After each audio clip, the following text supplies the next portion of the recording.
ہم نے کچھ قرآن پاک کے اوپر ہم نے کچھ بات چیت شروع کی تھی جب سے دنیا بنی ہے۔ قرآن پاک کے معجزے قرآن تو نازل ہوئے حضور صلی اللہ علیہ وسلم کے اوپر، لیکن جتنی بھی اس سے پہلے کتابیں اتاری گئی ہیں نا، تورات، زبور، انجیل، آپ کو پتہ ہے ان میں بھی جو بھی احکامات اور خیر اور بھلائیوں کے کام ہیں نا،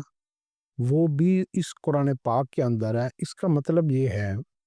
کہ قرآن پاک کا ہی حصہ وہ ان میں اتارا گیا تھا، جس کو بعد میں قرآن پاک میں شامل کیا گیا۔ یعنی یہ جو قرآن پاک میں تورات، زبور، انجیل کے بارے میں بہت ساری چیزیں اور احکامات ان کے جو ہے نا وہ ہمیں بتائے گئے نا، وہ اصل میں وہ تورات میں نہیں تھے، وہ قرآن پاک کے ہی احکامات تورات کو عطا کیے گئے تھے۔ اصل وہ قرآن پاک کے تھے۔ تو اس لیے جتنی آسمان سے کتابیں اتری ہیں، صحیفے اترے ہیں، وہ قرآن پاک کے ہی مرہون منت ہیں، قرآن پاک کی ہی برکت ہے کہ ان کو بھی ان قرآن پاک کی خیروں سے اور بھلائیوں سے ان قوموں کو بھی نوازا گیا۔ قرآن پاک اتنی بڑی خیر اور بھلائی کا ذریعہ ہے، تو ان قوموں کو اگر نوازا گیا ہے اور ہمیں اللہ نے پورا کا پورا قرآن عطا کر دیا ہے، تو ہم کتنے بد نصیب ہوں گے کہ ہمیں سب کچھ اللہ نے قرآن پاک میں ایک کتاب کی شکل میں دے دیا۔ پھر اس کو سمجھانے کے لیے، ان کی تفسیر کے لیے اللہ رب العزت نے حضور صلی اللہ علیہ وسلم جیسے ذات جو سارے نبیوں کے سردار ہے، وہ ہمارے حصے میں آئی، اور ہم پھر بھی اس قرآن پاک سے فائدہ نہ اٹھائیں تو پھر اپنی بدقسمتی کا ہم کسی سے کیا گلہ کریں گے؟ تو ہم نے اس کے اوپر کوشش کیا کہ ہم مختصراً تھوڑے چند لفظوں میں موٹی موٹی جو باتیں ہیں، وہ لمبی تفسیر تو علماء کا کام ہے اور جو ہے نا وہ مفسرین کا کام ہے، لیکن چونکہ اس دور میں ہر بندے کا ایک الگ الگ انداز ہوتا ہے بات کرنے کا۔ دیکھیں جیسے یہ جو ریسیپی ایک لفظ ہے نا، ریسیپی بات کرنے کا انداز، ڈیفرنٹ اینگل، جیسے کھانے کے لیے آپ دیکھا ہوگا شروع سے جب سے سبزیاں بن رہی ہیں، ساری سبزیوں کے نام بھی وہی ہیں، کلر بھی وہی ہیں اور ذائقے بھی وہی ہیں۔ تو پہلے لوگ سادہ سبزی کھا لیتے تھے، پھر اس کے بعد آج کے دور میں جس میں ہم رہ رہے ہیں نا، یہ میں صرف سمجھانے کے لیے بات کر رہا ہوں، اس دور میں ہم نے فوڈ کو نا انڈسٹری کا نام دے دیا ہے۔ یہ سبزیاں ساری وہی ہیں، لیکن مسئلہ یہ ہے کہ اس میں ان کی کھانے پکانے کا طریقے اور اس کے ساسز، اس کے مسالے اور وہ سارا کچھ اتنا چینج کر دیا گیا ہے کہ وہ اس کے ذائقے اتنے خوبصورت، اتنے عمدہ، اتنے اعلیٰ، اتنے خوشنما رنگ اور اتنا ٹیسٹی بن گئے ہیں کہ وہ ایک پوری انڈسٹری بن گئی ہے۔ بیسیکلی سبزی اوریجنل تھیم، اوریجنل بات وہی ہوتی ہے، اصل بات قرآن کی ہے، لیکن چونکہ وقت کے ساتھ ساتھ لوگوں کی مینٹیلٹی، ڈیولپمنٹس، ایجوکیشن کا سٹائل، کلچر چینج ہوتا ہے، تو جو لوگ بعد میں آتے ہیں نا، اللہ رب العزت ان سے اس طرح کام لیتے ہیں کہ ان کے بات کرنے کا انداز ڈیفرنٹ ہو جاتا ہے۔ یوں سمجھ لے کہ ریسیپی چینج ہو جاتی ہے، جیسے کھانے کی ریسیپی چینج ہوتی ہے، کوئی بندہ کسی انداز میں بات کرتا ہے تو وہ بات دل میں اتر جاتی ہے، کوئی سادہ بات کرتا ہے، کوئی اس کے ساتھ بڑے خوبصورت الفاظ استعمال کر کے بات کرتا ہے، کوئی اس کے ساتھ واقعات کا ذکر کر کے بات کرتا ہے، کوئی اس کو جو ہے نا حالات اور جو ہے نا ساری زندگی کے نظام کو ساتھ ملا کر ایسے انداز سے سمجھاتا ہے کہ وہ بات دل میں اتر جاتی ہے۔ اور کچھ لوگوں کی باتیں جو ہے نا وہ سر کے اوپر سے گزر جاتی ہیں، جیسے ہمارے یونیورسٹی میں پروفیسر، لیکچرار اور ٹیچر ہوتے ہیں، ہر ایک کا بات کرنے کا، سمجھانے کا، لیکچر دینے کا انداز ڈیفرنٹ ہوتا ہے۔ تو وہ کیا کرتے ہیں کہ کچھ ٹیچر ان میں سے ایسے ہوتے ہیں کہ وہ اتنے خوبصورت الفاظ کے ساتھ، اتنی لاجیکلی اور اتنا ٹیکنیکلی وہ بات کو سمجھاتے ہیں کہ وہ بات پھر اسٹوڈنٹ کو نا ساری عمر بلکہ بڑھاپے تک وہ بات نہیں بولتی، اور وہ ریفرنس دیتا ہے کہ ہمیں ایک ٹیچر نے یہ بات اس طریقے سے سمجھائی تھی۔ قرآن پاک کی خدمت اللہ پاک نے کسی صرف ایک بندے کی ذمہ نہیں لگائی، جتنے لوگ دنیا میں آئیں گے، جو بھی قرآن پاک کے اوپر کام کرے گا، بات کرے گا، اس کے فضائل کو بیان کرے گا، اپنی زندگی میں اس کے اوپر عمل لائے گا، ہر ایک کا ذائقہ، بات کرنے کا انداز، اس کی ریسیپی، اس کے خیالات، اس کا سٹائل ڈیفرنٹ اللہ پاک کر دے گا، کیونکہ اللہ پاک نے ایک ذائقہ، ایک چیز جیسے کھانوں میں نے رکھا، ہر چیز کا الگ الگ ذائقہ بنایا ہے، سمجھنے کے بھی ڈفرینٹ ذائقے ہیں۔ تو قرآن پاک کی جو ہے نا جیسے ڈاکٹر اسرار صاحب کا ایک اپنا انداز ہے، مولانا طارق جمیل صاحب کا ایک اپنا انداز ہے، اور بڑے بڑے علماء کرام میں ہر ایک کا اپنا اپنا اپنا انداز ہے۔ تو لیکن ان جیسا مقام بہت کم لوگوں کا نصیب ہوتا ہے۔ لیکن یہ ہے کہ جو بندہ جتنی بھی کوشش کر لے، کسی کو بات سمجھ آئے نہ آئے، اس کی کوشش میں، کوشش کرنے والوں میں نام تو لکھا جائے گا۔ پھر بات کرنے والوں کو بھی اتنا فائدہ ہوتا ہے کہ بات کا جو انسان قرآن کے اوپر، حدیث کے اوپر، عمل کے اوپر، اعمال صالح کے اوپر، آخرت کے اوپر، اللہ اور اللہ کے رسول کے اوپر بات کرتا ہے نا، اللہ رب العزت اس ساری بات کرنے کے اندر جتنی خیریں بھلائی ہیں، اس میں سے کچھ نہ کچھ حصہ بات کرنے والے کو بھی ضرور مل جاتا ہے۔ تو یہ ایک تقسیم ہوتی ہے میرے اللہ رب العزت کی۔ تو اللہ رب العزت اس تقسیم سے جس کو جیسے نواز دے۔ کئی دفعہ سننے والے ٹیچر وہیں کا وہیں رہ جاتا ہے، اور سننے والے بہت آگے بڑے بڑے افسر بن جاتے ہیں۔ ایسے قرآن پاک اور حدیث کی باتیں کئی دفعہ علماء کرام وہیں کے وہیں کھڑے رہ جاتے ہیں، اور سننے والے جو ہے نا وہ بہت آگے نکل جاتے ہیں عمل میں۔ بڑا مشہور ایک واقعہ ہے نا، اب وہ واقعہ سچ ہے کہ جھوٹ ہے، لیکن ایک کہاوت سے بنی ہوئی ہے کہ ایک مولوی کے پاس ایک دیہاتی آیا نا، تو اس دیہاتی نے کہا کہ جی مجھے کوئی ایسا عمل بتائیں کہ دریا کے اس پار میں بکریاں چراتا ہوں، اس دریا کے دوسری طرف جو ہے نا بہت زیادہ ہریالی، سبزہ اور کھیتیاں ہیں، تو میرا دل ہے میری بکریاں نا ادھر جا کے چریں، اور ادھر جو ہے نا وہ ان کا پیٹ بھر جائے گا۔ تو وہ مولوی صاحب نے ان سے جان چھڑانے کے لیے کہہ دیا کہ تم نا بسم اللہ پڑھ کے نا دریا میں نا خود بھی چلے جایا کرو، اور بکریوں کو بھی ساتھ لے جایا کرو۔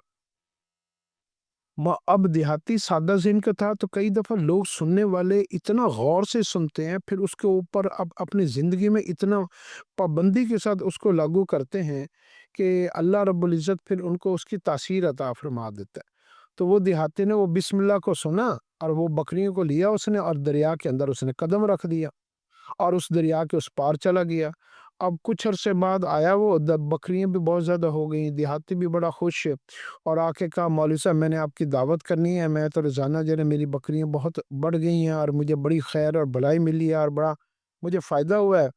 تو مولوی صاحب نے کہا کیا کرتے ہیں؟ کہ جی میں بسم اللہ پڑھتا ہوں، اور میں دریا میں چلا جاتا ہوں، اور اس پار چلا جاتا ہوں۔ مولوی صاحب کو جب وہ لے گیا، تو مولوی صاحب جو ہے نا وہ اس انداز سے، وہ یقین، وہ توکل، وہ بھروسہ، وہ لیول آف ٹرسٹ دل میں نہیں تھا۔ تو مولوی صاحب کو تو بس پتا تھا کہ میں نے پاؤں رکھنا ہے تو میں نے تو ڈوب جانا ہے۔ دیہاتی کا تھا اندھا یقین، بلائنڈ ٹرسٹ۔ تو اسلام یہ کہتا ہے کہ تم اللہ اور اللہ کے رسول کلام پاک کے اوپر، اللہ کے حکموں کے اوپر بلائنڈ ٹرسٹ کرو، کیونکہ غیب کی باتوں کو تم نے دیکھا نہیں ہے، صرف سنا ہے۔ جس بندے کا بھی، جس مومن کا بھی قرآن پاک کے اوپر، اللہ اور اللہ کے رسول کے اوپر، اسلام کے اوپر بلائنڈ ٹرسٹ ہوگا نا، چونکہ چنانچہ اگرچہ مگرچہ ادھر ادھر لاجک، فلسفہ، دلیلیں،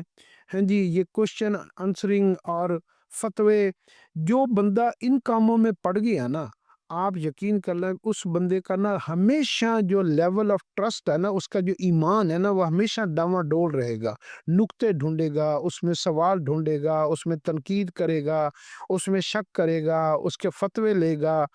تو اسلام کے اوپر اللہ سے ایسا ایمان، ایسا یقین، ایسا توکل مانگیں کہ جیسے انسان کو بالکل کسی کے اوپر اندھا اعتبار ہوتا ہے۔ اللہ ہمیں وہ ایمان عطا فرمائے جیسے اللہ رب العزت نے صحابہ کو عطا فرمایا تھا۔ اس لیے صحابہ رضی اللہ عنہ سے کسی نے پوچھا نا کہ اگر کل کو قیامت والے دن تم لوگ اپنی آنکھوں سے دیکھو، قیامت کا دن قائم ہوتے ہوئے جنت کو اپنی آنکھوں سے دیکھو، اور جہنم کے اپنی آنکھوں سے دیکھو، تو یہ بتاؤ تمہارا ایمان بڑھے گا یا کم ہوگا؟ تو اس صحابہ رضی اللہ عنہ نے عرض کیا کہ ہمارا ایمان جنت کو اور جہنم کو اور روز محشر کو اور آخرت کی قبر کو اور آخرت کی ساری منزلوں کو دیکھنے کے بعد ایک رتی برابر بھی ایمان ہمارا نہیں بڑھے گا۔ اس کی وجہ یہ ہے کہ ہم نے اسی زندگی میں اللہ اور اللہ کے رسول اور کلام پاک کے اوپر وہ سارا ایمان کے جتنے بھی پیرامیٹر، گراف، پیمانے ہیں، وہ ہم نے بلائنڈ ٹرسٹ اس دنیا میں اتنا کر لیا ہے کہ اب اگر ہمارے سامنے بھی جنت اور جہنم آ جائے تو ہمارا ایمان جو ہے نا وہ بڑھے گا نہیں، نہ کم ہوگا۔ اتنا بلائنڈ ٹرسٹ صحابہ رضی اللہ عنہ مجمعین کو آپ صلی اللہ علیہ وسلم کی باتوں پر اور قرآن پاک کے اوپر اور اللہ کے احکامات کے اوپر اور غیب کی باتوں کے اوپر تھا۔ تو قرآن پاک کی سب سے بڑی شرط بھی یہی ہے، جب ہم پڑھتے ہیں نا سورۃ بقرہ کی پہلی آیت،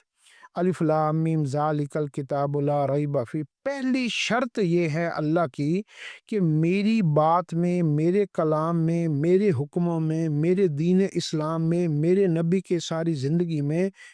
ایک رتی تو بڑی دور کی بات ہے، اس کا کھربواں حصہ بھی تم لوگ شک کرو گے نا، پھر تم لوگوں کو اس کلام سے فائدہ نہیں ہوگا۔ تم لوگ اس سے وہ فائدہ، وہ کوالٹی، وہ بینیفٹس اور وہ پھل نہیں پا سکو گے جو پھل جو ہے نا اللہ رب العزت تمہیں دینا چاہتا ہے۔ تمہارے اندر وہ قوت، وہ جذبے، وہ جوش، وہ بہادری، وہ دلیری، ہاں جی، وہ توکل، وہ بھروسہ، وہ اعتبار، وہ ڈیولپ نہیں ہوگا جو اللہ رب العزت بندے سے مانگتے ہیں۔ اس لیے پہلی شرط یہ ہے پورا کا پورا یقین اللہ اور اللہ کے رسول کی باتوں کے اوپر کرنا، پورا یقین اللہ پاک مانگتے ہیں۔ تو اس لیے جو ہے قرآن پاک کو کبھی پڑھیں، کوئی آیت کو پڑھیں تو اس کے اوپر پھر آپ اگلے تنقیدی سوال جو کرنے میں پڑ گئے، دیکھیں میں آپ کو بتاتا ہوں، اس سے آپ کو یوں سمجھ آئے گی۔ حضور صلی اللہ علیہ وسلم نے جب نبوت کا اعلان کیا نا مکہ المکرمہ کے اندر، جن لوگوں نے آپ کی بات کو من و ان مان لیا تو وہ تو صحابہ بن گئے۔ جو لوگ خاموش ہو گئے نا اور ان کو بہت سارے شکوک و شبہات تھے اور وہ انہوں نے اسلام قبول نہیں کیا، انہوں نے بھی کچھ عرصے بعد فتح مکہ کے بعد انہوں نے بھی اسلام قبول کر لیا۔ لیکن ان میں سے ایک طبقہ ایسا تھا جنہوں نے اتنی جرح کی، اتنے تنقیدی سوال کیے، اتنی بحث و مباحثہ کی، اتنا مذاق اڑایا اور اتنے جو ہے نا اس میں اندر اس بات کا لاجک بتائیں، اس کی دلیل بتائیں، یہ کیسے ہو سکتا ہے، وہ کیسے ہو سکتا ہے، یہ تو ناممکن ہے۔ جو لوگ اس طرح کے بحث و مباحثہ اور سوال و جواب میں پڑ گئے نا، پھر ان لوگوں کو اللہ رب العزت نے اسلام کی دولت سے نہیں نوازا، پھر وہ کفر کے اوپر ہی مرے۔ اس لیے اسلام بڑا سینسٹیو موضوع ہے۔ جب بھی قرآن احادیث کی بات ہو تو اپنا لاجک، اپنا فلسفہ، اپنی عقل، اپنی تعلیم، اپنے دلائل کو بالکل ایک دم سے جو نا ریجیکٹ کر دیا کریں، رد کر دیا کریں۔ اللہ اور اللہ کے رسول کو کہا کریں کہ میری بات غلط ہے، اللہ اور اللہ کے رسول کی بات سچ ہے۔ دیکھیں، دو طرح کا ایمان ہوتا ہے۔ اس دور میں ایمان کو سنبھالنا بڑا مشکل ہے۔ اس دور میں لوگ ایک تو دین اسلام کے اوپر عمل نہیں کرتے، دوسرے اتنے کوشچن کرتے ہیں، اتنی تنقید کرتے ہیں، اتنے اس کے اندر جو ہے نا موضوعات ڈھونڈتے ہیں، پھر اس کے اوپر مذاق اڑاتے ہیں، پھر مولویوں کا مذاق اڑاتے ہیں، پھر احادیث کا نعوذ باللہ مذاق اڑاتے ہیں، پھر داڑھی والا کا مذاق اڑاتے ہیں، پھر دیندار لوگوں کا مذاق اڑاتے ہیں، پردے والی عورتوں کا مذاق اڑاتے ہیں۔ تو ان لوگوں سے پھر کیا ہوتا ہے کہ ان کی نسلوں میں سے دین بڑی جلدی ختم ہو جاتا ہے اگر یہ توبہ نہ کریں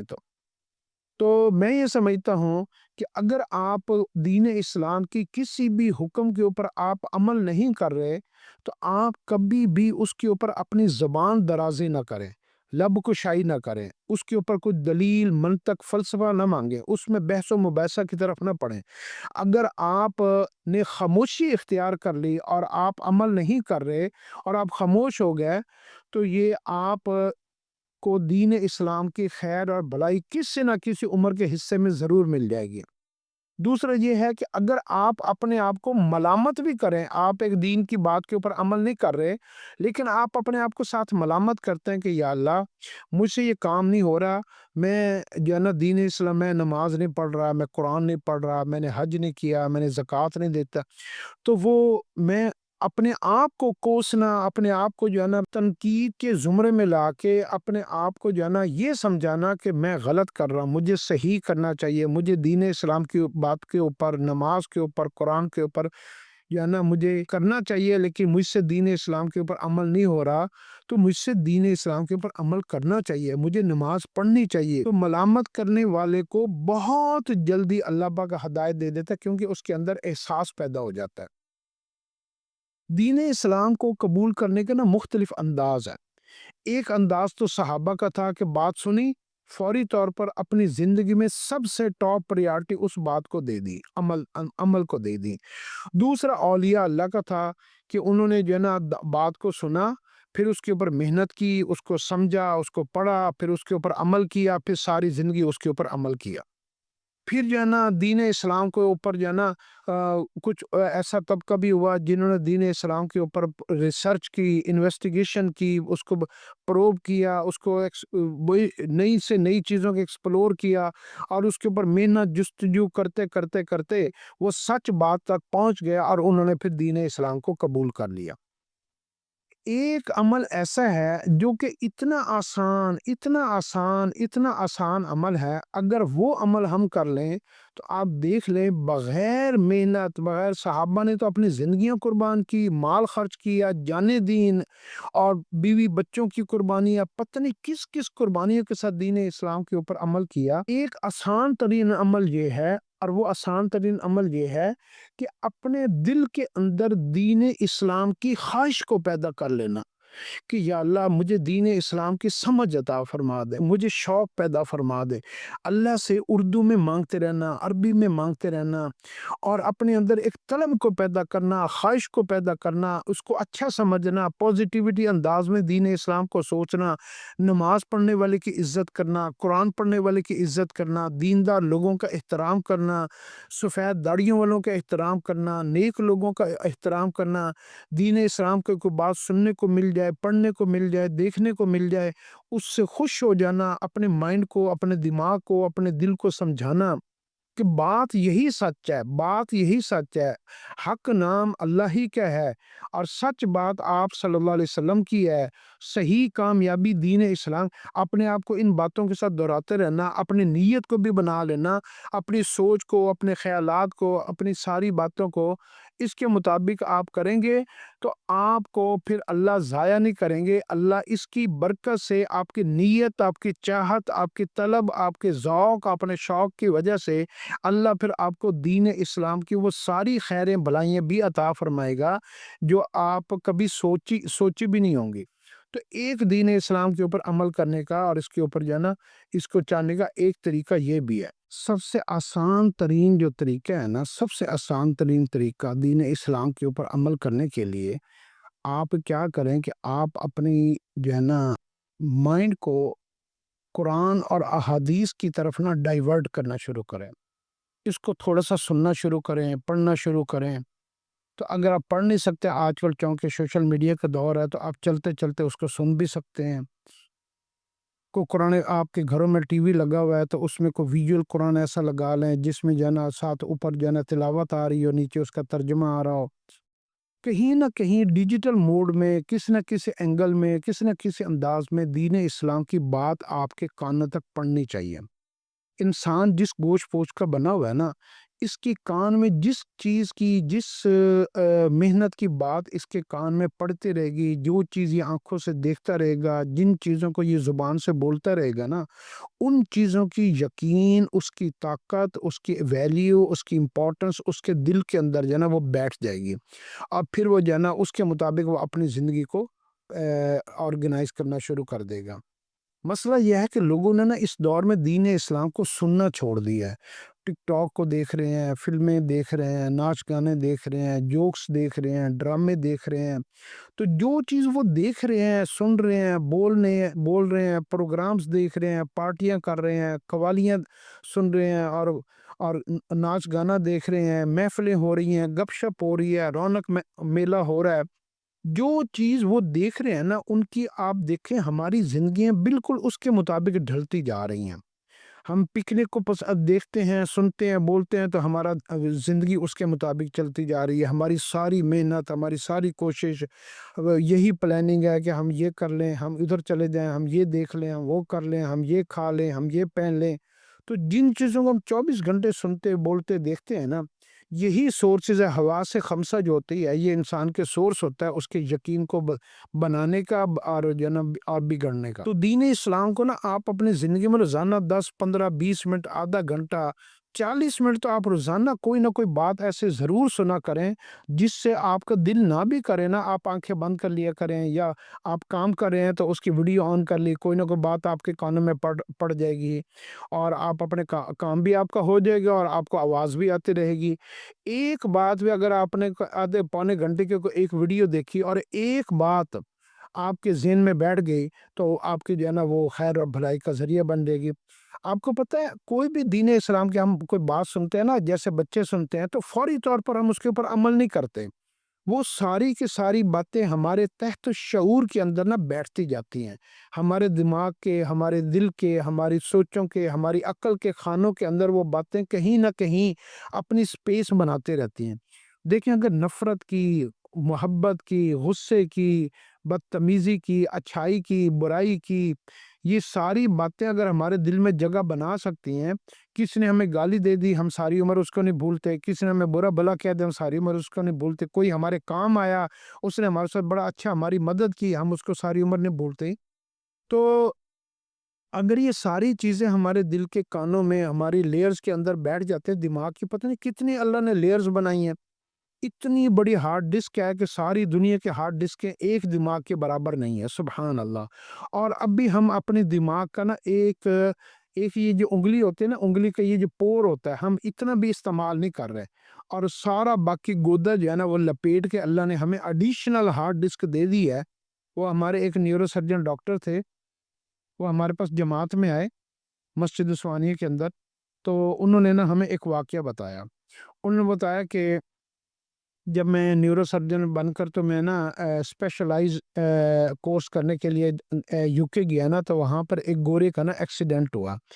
اس ایکسیڈنٹ میں اس کے نا گاڑی جو ہے نا وہ ڈرنک تھا، کوئی شراب پی ہوئی تھی یا کیا کیا ہوا تھا، تو اس کے سر کے اوپر نا ایسے کر کے وہ گاڑی جو ہے نا وہ چڑھ گیا، اور اس کا بھیجا جو ہے نا وہ دماغ نا پچک گیا، اور اس کا گودا جو تھا نا دماغ کا وہ نیچے لٹک گیا۔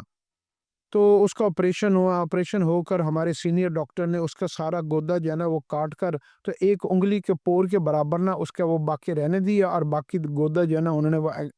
شاپر میں کاٹ کے نا الگ کر دیا۔ تو کچھ عرصے بعد وہ بندہ ٹھیک بھی ہو گیا، اس کی میموری بھی اسی طرح رہ گئی، یادداشت بھی تھی، اور وہ اس نے اپنی زندگی بھی صحیح گزاری۔ تو ہم حیران تھے کہ اللہ نے اتنا زیادہ ایڈیشنل گودا رکھا ہوا ہے انسان کی عقل کے لیے، پتہ نہیں ایک انسان کتنا وہ سارا دماغ سے سوچ سکتا ہے۔ اور قیامت جب انسان ہماری اس دنیا میں آنکھ بند ہوگی نا، اور آخرت کی آنکھیں ہماری کھلیں گی، تو اللہ ہمارے اس سارے گودے کو بھی پوری کی پوری صلاحیت دے گا کام کرنے کی، سوچنے کی، سمجھنے کی۔ پھر ہم کتنے عقل مند، کتنے ذہین، کتنے سمجھدار بنیں گے۔ تو اس ساری عقل کے باوجود بھی اللہ رب العزت، اللہ کے خزانے اور جو ہے نا وہ جنت کے خزانے اور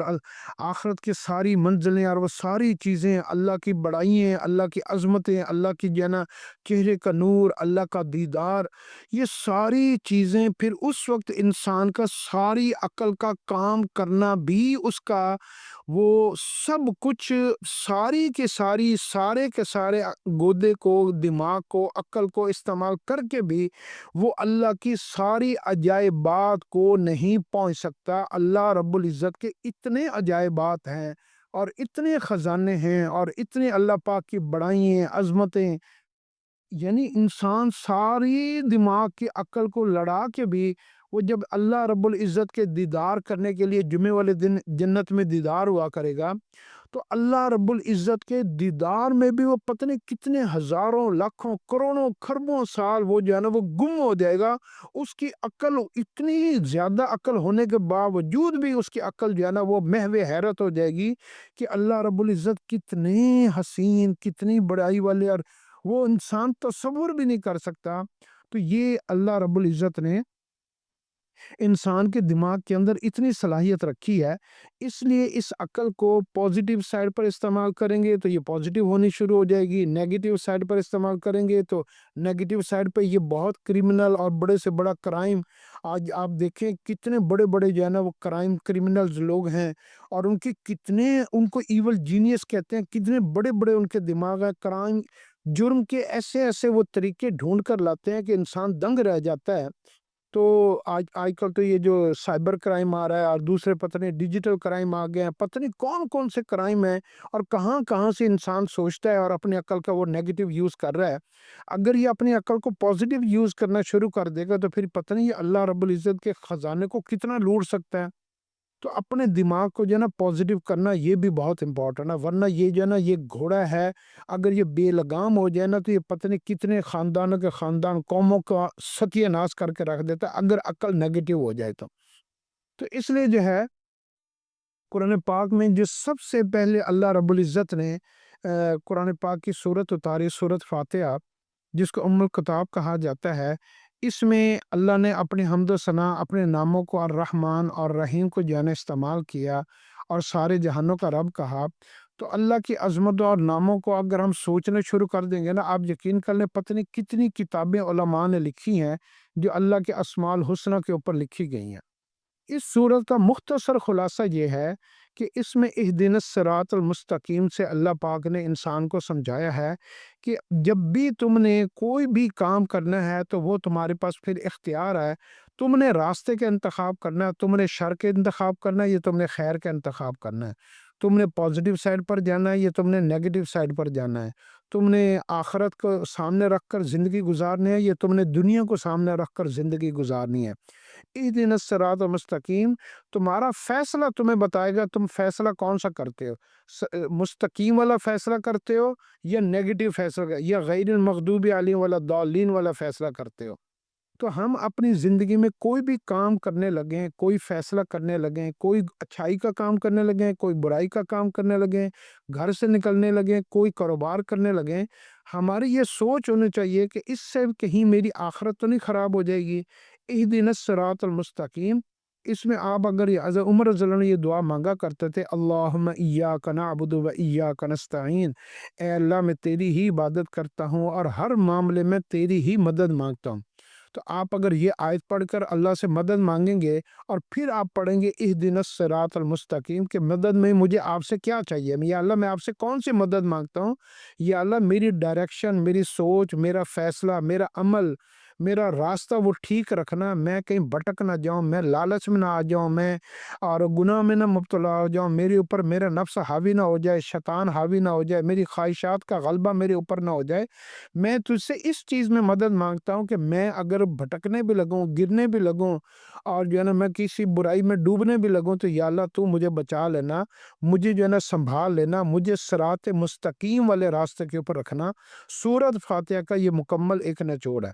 اس صورت کے اندر اللہ پاک نے روحانی شفا بھی رکھی ہے، جسمانی شفا بھی رکھی ہے۔ اس صورت کے اندر اللہ رب العزت نے انسان کی مکمل حیات کا ضابطہ اخلاق بھی رکھا ہے اور قوموں کا انجام بھی رکھا ہے۔ صحیح کام کرو گے تو تمہارا انعمت علیہم والا حال ہوگا، اور اگر تم برے کام کرو گے تو غیر المغضوب علیہم ولا الضالین والا۔ آج آپ دیکھیں جتنے بھی بڑے بڑے بادشاہ آئے، بڑے بڑے فرعون آئے، بڑے بڑے متکبرین آئے، بڑے بڑے ظالم لوگ آئے، پیسے والے بھی تھے، اقتدار والے بھی تھے، طاقت والے بھی تھے، ملکوں کے بادشاہ بھی تھے، لیکن ان سے فیصلے غلط ہوئے کہ فیصلے میں وہ سرکش والے فیصلے کیے اور برائی والے فیصلے کیے اور جو ہے نا گناہ والے فیصلے کیے، نافرمانی والے فیصلے کیے۔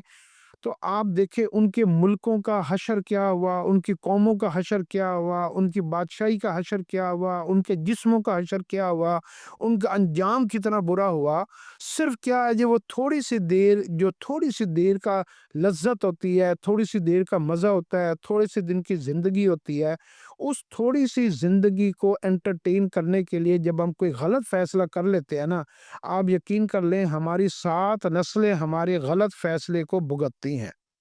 اور ان کو اس کو فیس کرنا پڑتا ہے۔ اس لیے اللہ سے ہمیشہ رہنمائی مانگے، اللہ سے مدد مانگیں اور سورۃ فاتحہ کو اپنی زندگی کا حصہ بنائیں۔ یہ واحد سورت ہے پورے قرآن پاک میں 114 سورتوں میں سے جس کے لیے اللہ نے ایک قرآن پاک میں سورۃ حجر کے اندر اللہ نے اس کی دوبارہ آیت اتاری اور ہمیں اپنا احسان بتایا کہ دیکھو میں نے تم لوگوں کے اوپر احسان کیا ہے۔ وَلَقَدْ آتَيْنَاكَ سَبْعًا مِّنَ الْمَثَانِي وَالْقُرْآنِ الْعَظِيمِ کہ میں نے اس قرآن عظیم کے اندر تم لوگوں کو ایک ایسی صورت دی ہے جس کی 7 آیتیں ہیں۔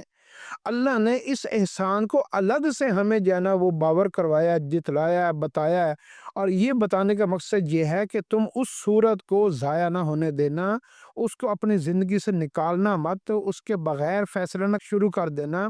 ہم یہ جو ہر نماز کی ہر رکعت کے اندر سورۃ فاتحہ کے بغیر نماز نہیں ہوتی، یہ واحد صورت ہے، اسی صورت کا یہ اعزاز ہے۔ باقی اگر آپ نے کوئی صورت نہیں بھی پڑھی تو نماز ہو جائے گی، لیکن اگر آپ نے سورۃ فاتحہ نہیں پڑھی تو آپ کی نماز ہی نہیں ہوگی۔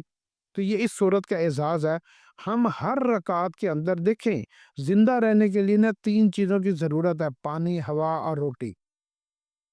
اگر ہوا کو آپ 2 سے 4 منٹ بند کر دیں گے تو کچھ تھوڑی دیر بعد آپ کا سانس ختم ہو جائے گا اور آپ مر جائیں گے۔ پانی آپ کا بند ہو جائے گا تو آپ جو ہے نا پیاس سے مر جائیں گے۔ کھانا بند ہو جائے گا تو آپ بھوک سے مر جائیں گے۔ یہ جو 2008 میں زلزلہ آیا تھا، لوگ جو ہے نا بینکوں میں اربوں کروڑوں روپیہ پڑے ہوئے تھے لیکن پتھروں کے نیچے دب گیا۔ کئی لوگ ملک سے باہر سے آئے ہوئے تھے، پتھروں کے نیچے دب گئے۔ اب کسی کو پتہ ہی نہیں ہے کہ کون کس پتھر کے نیچے دبا ہوا ہے، پورے کے پورے خاندان دبے ہوئے ہیں، کوئی نکالنے والا نہیں ہے، اٹھانے والا نہیں ہے۔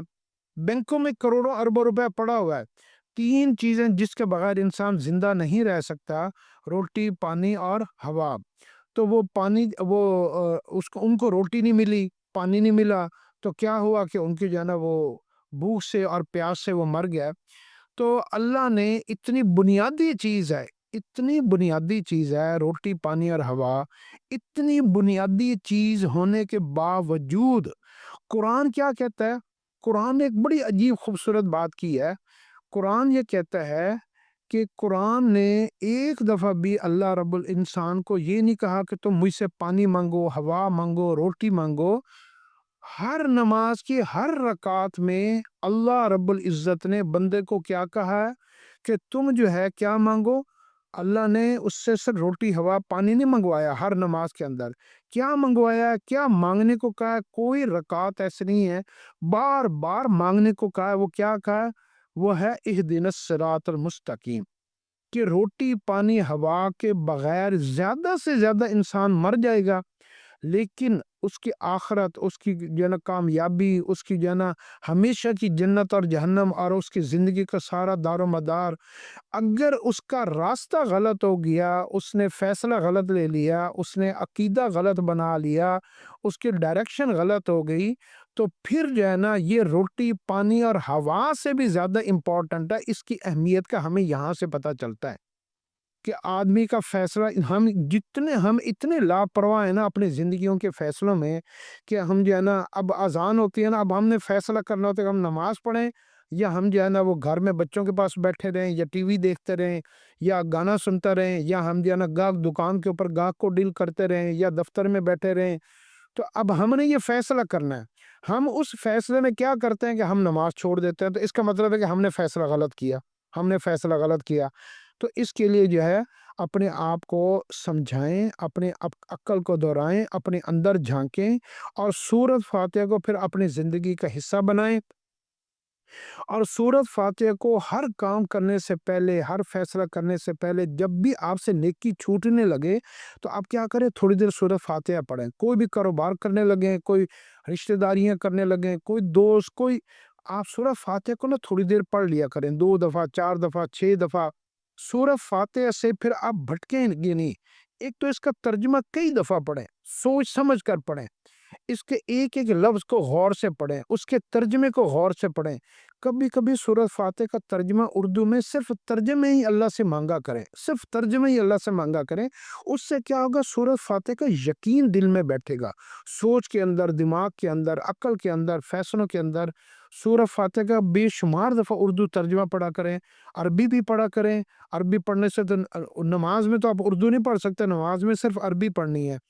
لیکن آپ عام زندگی میں دعا میں آپ اس کا اردو ترجمہ بار بار پڑھیں گے نا، پھر سورہ ہم چونکہ اجمی لوگ ہیں، عربوں کو تو اس کی ضرورت نہیں ہوتی، ان کو اس کا ترجمہ آتا ہے، ہم اجمی لوگوں کو اس کی گہرائی کا پتہ نہیں ہوتا، کیونکہ جب حضور صلی اللہ علیہ وسلم کے اوپر قرآن اترا نا، اور جو لوگ ایمان نہیں لائے تھے، اسلام نہیں لائے تھے، مشرک، وہ جب قرآن سنتا تھے نا تو وہ ان کو ترجمہ آتا تھا، ان کو مفہوم، ان کو گہرائی، ان کو ایک ایک لفظ کی سمجھ آتی تھی، اس کی وہ ساری جو ہے نا ڈیپتھ کو جانتے تھے، تو ان کی آنکھیں کھلی کی کھلی رہ جاتی تھی، منہ کھلے کے کھلے رہ جاتے تھے،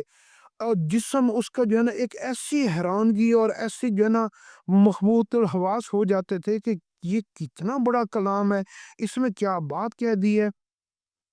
مولانا طارق جمیل صاحب ایک واقعہ سناتے ہوتے ہیں کہ ولید بن مغیرہ جو ہے نا، وہ جب حضور صلی اللہ علیہ وسلم سے بات کرنے آئے نا، تو وہ حضور صلی اللہ علیہ وسلم کو اس نے اپنی ساری باتیں کی کہ تم نے یہ کیا شروع کر دیا ہے، سب کو جو ہے نا تم نے ان کا باپ دادے کا دین چھڑوا رہے ہو۔ تو آپ صلی اللہ علیہ وسلم اس کی بات سنتے رہے، اب اس کے بعد جب جو ہے نا آپ نے جب قرآن پڑھا نا، تو اس کی عقل اور اس کا دماغ، اس کی آنکھیں پھٹی کی پھٹی رہ گئیں، اور وہ ایسے پیچھے ہوا، کمر کے کیے بغیر وہ پیچھے ہوتا گیا، اتنا اس کے اوپر قرآن کی دہشت وہ کیسے ہوئی تھی، کیونکہ وہ اس کی گہرائی کو جانتے تھے، اس کے ترجمے کو، مفہوم کو، اس کی سوچ کو، ان کے دماغ کے اندر، کیونکہ عرب دان تھے، اللہ نے قرآن کو اتارا بھی اس لیے اس عربوں میں تھا کہ وہ اس کی بات کو صحیح سمجھ سکے۔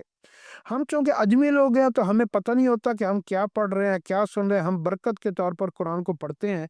برکت تو مفت میں ملے گی، لیکن جو اصل قرآن کا نچوڑ ہے نا، کہ ہمارے جسم کے رومے رومے کے اندر قرآن کی مفہوم، ترجمہ، گہرائی اس کی، اور یہ اللہ سے دعا بھی مانگا کرے۔ حضرت عمر رضی اللہ عنہ ایک دعا مانگے کرتے تھے ہر دفعہ قرآن پاک پڑھنے سے پہلے، اللہم ارزقنا التکفیر والتدبر لما یتلوہ لسانی من کتابک والفهم له والمعرفت بمعانیہ والنظر فی عجائبہ والعمل بذالک ما بقیت انک علی کل شیء قدیر۔ یہ حضرت عمر رضی اللہ عنہ یہ دعا مانگا کرتے تھے قرآن پاک کو پڑھنے سے پہلے، حالانکہ عرب دان تھے، اس کے باوجود وہ اتنا غور و فکر، اور اس کے لیے اللہ سے پھر وہ دعا مانگتے تھے، یا اللہ مجھے اس قرآن کی وہ گہرائی، وہ سمجھ، وہ اس کی جو ہے نا وہ ساری، اللہ اس کلام کے ذریعے ہم سے کیا کروانا چاہتے ہیں، تو وہ ساری بات کو جب سمجھ آ جاتی تھی تو پھر تو یہ حضرت عمر رضی اللہ عنہ یہ دعا پڑھنے کے بعد جب قرآن پڑھتے تھے نا، تو پھر قرآن کے ایسے ایسے مطلب، ایسے ایسے مفہوم، ایسے ایسا فلسفہ سمجھ میں آتا تھا کہ انسان کی عقل دنگ رہ جاتی تھی۔ اب میں آپ کو اس کا پریکٹیکل ایکسپیرینس بھی کر کے بتاؤں، اگر آپ 2 سے 3 مرتبہ یہ دعا پڑھ کے، جو میں نے آپ کو قرآن پاک پڑھنے سے پہلے کی بتائی ہے، حضرت عمر رضی اللہ عنہ کہ آپ اس کو ڈھونڈ لیں، نہیں تو میں بھی اس کو مینشن کر دوں گا، تو اس دعا کو اگر آپ 2 سے 3 مرتبہ پڑھ کر آپ قرآن کبھی بھی آپ کھول کر دیکھیں گے، اور پھر اس کے قرآن کو ترجمے کے ساتھ پڑھیں گے نا، اور اس دعا کے بغیر آپ نے جتنی دفعہ پڑھا ہوگا نا، آپ کی اس کو پڑھنے کا اور اس کے پڑھنے میں آپ کی عقل کا اتنا فرق آ جائے گا کہ اللہ آپ کی عقل کے وہ دروازے جو مستقل بند رہتے ہیں، وہ دروازے بھی کھول دے گا، کیونکہ سوالی جب سوال کر کے سوال کرتا ہے نا، تو اللہ پاک سوالی کے سوال کو ضرور پورا کرتے ہیں۔ یہ ایک طلب کا طریقہ ہوتا ہے کہ انسان اپنی طلب اللہ کو دکھا کہ یا اللہ میں اس کو سمجھنا چاہتا ہوں، میں اس کی گہرائی میں ڈوبنا چاہتا ہوں، میں اس کے اوپر عمل کرنا چاہتا ہوں، اپنے کلام کو میرے سینے کے اندر، میرے جسم کے اندر، میری سوچ، عقل، میری دماغ کے اندر، میرے علم کے اندر اتار دے۔ جب انسان طلب کر کے پہلے دعا مانگتا ہے نا، اب پھر قرآن کو پڑھتا ہے، پھر آداب کا خیال رکھے۔ آداب میں اگر آپ قرآن پاک کو آپ ایسے الٹے ہاتھ میں آپ نے پکڑا ہوا ہے،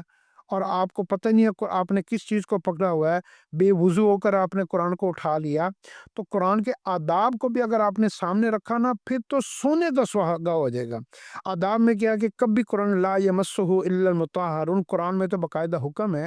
کہ کبھی بھی بغیر وضو کے قرآن پاک کو نہیں چھونا۔ تو آپ باوضو رہا کریں، باوضو ہو کر قرآن پڑھیں، بہتر یہ ہے تازہ وضو کیا کریں۔ پھر اس کے بعد آپ کیا کریں، قرآن پاک کو آپ سر ڈھانپ کر پڑھیں، 2 زانو اتحیات میں جس طرح ہو کر بیٹھ کر پڑھتے ہیں نا، اتحیات میں بیٹھ کر پڑھیں، ورنہ آپ صوفے پہ بھی پڑھ سکتے ہیں، لیکن ادب یہ ہے کہ آپ 2 4 منٹ، 1 منٹ آپ اس شکل میں بیٹھ جائیں، اس صوفے پہ ہی اتحیات کی شکل میں بیٹھ جائیں۔ پھر آپ کیا کریں کہ آپ قبلہ رخ ہو کر پڑھیں، آپ زیادہ دیر قبلے رخ نہیں ہو سکتے تو 1 سیکنڈ کے لیے قبلے رخ ہو جائیں۔ تو آپ اس صف میں شامل ہو جائیں، کس صف میں؟ جن لوگوں نے قرآن کے ادب کا حق ادا کیا نا، آپ اس ادب والے حق میں شامل ہو جائیں۔ تو جب آپ قرآن پاک کے سارے آداب کی رعایت رکھتے ہوئے قرآن پاک پڑھتے ہوئے اپنی جسم کو بار بار خارش نہ کریں، خاص طور پر پرائیویٹ باڈی پارٹس جو ہوتے ہیں ان کو قرآن پاک پڑھتے ہوئے ان کو نہ چھوئیں ہاتھوں سے، تو بے ادبی ہوتی ہے، ذرا اچھا نہیں لگتا، کیونکہ ان پارٹس کو آپ کسی بڑے معزز بندے کے سامنے، کسی دربار میں، کسی بادشاہ کے پاس، کسی وزیر اعظم کے پاس بھی کھڑے ہوں اور اپنے باڈی پارٹس کو اس طریقے سے آپ بار بار جو ہے نا خارش کر رہے ہیں، تو کتنا وہ معیوب اور عجیب سا لگتا ہے، بلکہ مذاق بن جاتا ہے۔ تو قرآن تو اللہ کا کلام ہے، تو قرآن پاک میں اس کے آداب کی بھی رعایت رکھیں۔ آج میں آپ کو ایک ایسا نسخہ بتاتا ہوں، جو اگر آپ اس نسخے کے اوپر آپ عمل کر لیں گے نا، تو آپ کو 7 خیریں ملنے ہیں۔ اور وہ نسخہ کیا ہے؟ وہ نسخہ یہ ہے کہ پہلے وقتوں میں نا ہمارے گھروں میں، ہمارے بزرگوں میں، ہمارے پرانے لوگوں میں ایک رواج تھا کہ گھر میں والدہ اور والد حیات ہوتے تھے نا، تو بچوں کی ایک عادت ہوتی تھی کہ بچے جب بھی کام پہ جاتے تھے، یا ملازمت پہ، یا دکان پہ، یا کھیتوں میں، تو وہ جاتے ہوئے نا ماں سے نا کمر کے اوپر، کندھے کے اوپر اور سر کے اوپر نا ہاتھ جو ہے نا پھروا کے جاتے تھے، مل کر جاتے تھے۔ یہ ان کے سلام کرنے کا، پیار لینے کا، محبت کا ایک اپنا انداز ہوتا تھا۔ مجھے یاد ہے جب تک ہماری والدہ بھی حیات رہی، ہم کبھی بھی دفتر جو ہے نا ان والدہ سے نا سر کے اوپر یا کمر کے اوپر ہاتھ پھروائے بغیر کبھی بھی دفتر نہیں گئے۔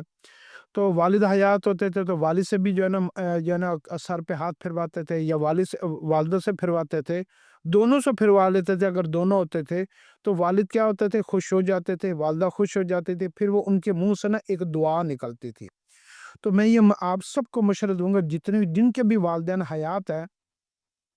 وہ اپنی زندگی میں نا اس عادت کو اپنائیں، جاتے ہوئے نا والد صاحب سے، والدہ سے، دونوں سے نا کندھے کے اوپر، کمر کے اوپر، سر کے اوپر ہاتھ جائے وہ پھروا کر جایا کریں۔ آپ یقین کر لو، آپ کو پتہ نہیں ہوتا، لیکن وہ دبے لفظوں میں خاموشی کے ساتھ دل کے اندر ہی اندر جو ہے نا وہ ایک دعا دیتے ہیں۔ والدین سے بڑی دعا پوری دنیا میں کسی کی دعا نہیں ہے۔ تو وہ دعائیں پھر آپ کا ساری عمر آپ کا ساتھ دیتی ہیں، سائے کی طرح آپ کے ساتھ لگی رہتی ہیں۔ اس عمل کو ہمیشہ اپنی زندگی میں رکھیں۔ لیکن جن لوگوں کے والدین دنیا میں حیات نہیں رہے اور دنیا سے چلے گئے ہیں، ان کے لیے بھی ایک نسخہ ہے، اور وہ نسخہ یہ ہے کہ وہ کیا کیا کریں۔ وہ جو الماری میں کئی کئی مہینوں سے بند کپڑوں میں قرآن پاک پڑا ہوا ہے نا، وہ یوں کیا کریں کہ وہ باوضو گھر سے نکلا کریں، قرآن پاک کی الماری کو کھولا کریں اور اس میں سے قرآن پاک کو اٹھایا کریں، اس میں سے غلاف کے اندر سے قرآن پاک کو نکالا کریں، 1 2 3 4 7 آیتیں یا 3 آیتیں کم از کم اس کو دیکھ کر پڑھ لیا کریں، اس کا بوسہ لیا کریں، اور پھر ایک جملہ اللہ سے کہا کریں، یا اللہ اس کلام پاک کی برکت سے تو نے اپنے بندوں میں سے جس جس کو نوازا ہے، یا اللہ مجھے اور میرے بچوں کو اور میری نسلوں کو بھی نواز دے، اور مجھے اس پورے قرآن پاک کے اوپر عافیت کے ساتھ عمل کرنے کی توفیق عطا فرما دے، اور اس کلام پاک کی برکت سے میری جان، مال، عزت، آبرو، ایمان کی حفاظت فرما، میری نسلوں کی حفاظت فرما۔ اور اس کے بعد آپ تھوڑا سا تلاوت، 3 5 7 آیتیں، ایک رکوع، جتنا اللہ آپ کو توفیق دے، آپ اس قرآن پاک کو پڑھ کر پھر آپ اس کو بند کر کے تو گھر سے نکلا کریں۔ یہ ایسے ہی ہے جیسے آپ نے اللہ سے براہ راست محبت کا، حفاظت کا، شفقت کا، رحمت کا، آپ نے سر کے اوپر، کندھے کے اوپر، سینے کے اوپر، دل کے اوپر آپ نے ہاتھ پھروا لی ہے، اور آپ قرآن پاک کے سائے میں سارا دن رہیں گے۔ اللہ اپنے غیب کے خزانوں سے آپ کی حفاظت کرے گا، کامیابی کے راستے آپ کے لیے آسان کرے گا، آپ کے ساتھ اللہ پاک نرمی والا معاملہ فرمائے گا، کوئی فتنہ، کوئی آزمائش، کوئی مصیبت جو ہے نا اس سے اللہ پاک آپ کی حفاظت فرمائے گا۔ اس عمل کو اپنی زندگی میں لیں۔ دیکھیں، بڑے بڑے آپ نے نسخے، وظیفے سنے ہوں گے، لیکن ہمارا دین اسلام واحد ایک ایسا مذہب ہے کہ دین اسلام عمل کا نام ہے۔ دین اسلام نہ باتوں کا نام نہیں ہے، لمبی لمبی باتیں کر لیں، گھنٹوں باتیں کر لیں، ہیں جی، اور عمل زیرو ہو۔ اکاؤنٹ میں اس وقت اکاؤنٹ چلتا ہے جب اس میں کوئی پیسے جمع ہوں گے، جب عمل شروع ہوگا تو کھاتا ہمارا اس وقت کھلے گا۔ ساری عمر کی کتابیں پڑھنے سے کھاتا نہیں کھلے گا، جب عمل شروع ہوگا تو کھاتا کھلے گا۔ تو آپ کلام پاک کو، قرآن مجید کو اپنی زندگی کے اندر شامل کریں، اس کے ترجمے کو شروع کریں، سورۃ فاتحہ سے شروع کریں، جو آپ بیانوں میں تفاسیر مختلف جو ہے نا علماء کرام کی تفاسیر جو ہے نا آج کل ویڈیو کیسٹ میں یوٹیوب کے اوپر مختلف سوشل میڈیا کے چینل کے اوپر پڑی ہوئی ہیں۔ کبھی کسی کا بیان سن لیا، کبھی سورہ فاتح لگا لی، کبھی سورہ بقرہ لگا لی، کبھی کوئی سورت کا جو ہے نا بیان سن لیا، اس کی تفسیر پتہ لگ جائے گی، اس کے متعلق جتنی احادیث آتی ہیں ان کا پتہ لگ جائے گا، اور اس طریقے سے پھر آپ کا قرآن پاک کے ساتھ ذوق بڑھتا جائے گا، شوق بڑھتا جائے گا، تجسس بڑھتا جائے گا، محبت بڑھتی جائے گی، اور آپ کا اللہ کے ساتھ ایک مضبوط تعلق قائم ہو جائے گا، اور اس تعلق سے بڑا پھر پوری دنیا میں کوئی تعلق نہیں ہے، کیونکہ اللہ پاک فنا سے پاک ہے۔ یہ تعلق ہمیشہ آپ کا ساتھ رہے گا۔ آپ ہماری آنکھیں بند ہو جائیں گی، موت آ جائے گی، لیکن یہ تعلق ہماری قبر میں بھی ہمارے ساتھ ہوگا، یہ تعلق روز محشر میں بھی ساتھ ہوگا، یہ تعلق جو ہے نا جنت اور کے فیصلوں میں بھی ساتھ ہوگا۔ تو یہ اس تعلق کو آپ بنائیں، اللہ کے ساتھ ہمارا ایک تعلق ہونا چاہیے۔ بدقسمتی یہ ہے کہ ہمارا ہر ایک سے کوئی نہ کوئی تعلق ہے، ہم ہر ایک کا چھوٹا موٹا کوئی نہ کوئی حق ادا کر دیتے ہیں، لیکن ہم سب سے زیادہ جس کا حق مارتے ہیں، جس تعلق سے غافل ہیں، اور وہ ہے اللہ رب العزت کا تعلق اور آپ صلی اللہ علیہ وسلم کی محبت اور عمل کا اور سنت والا تعلق۔ تو اس تعلق کو جو ہے نا بحال کریں، اللہ سے صلح کریں، اور یہ سورہ فاتح کے مختصر میں نے آپ کو تفسیر بتائی ہے، اور اس کو اپنی زندگی کا حصہ بنائیں۔ اللہ ہمیں عمل کی توفیق عطا فرمائے۔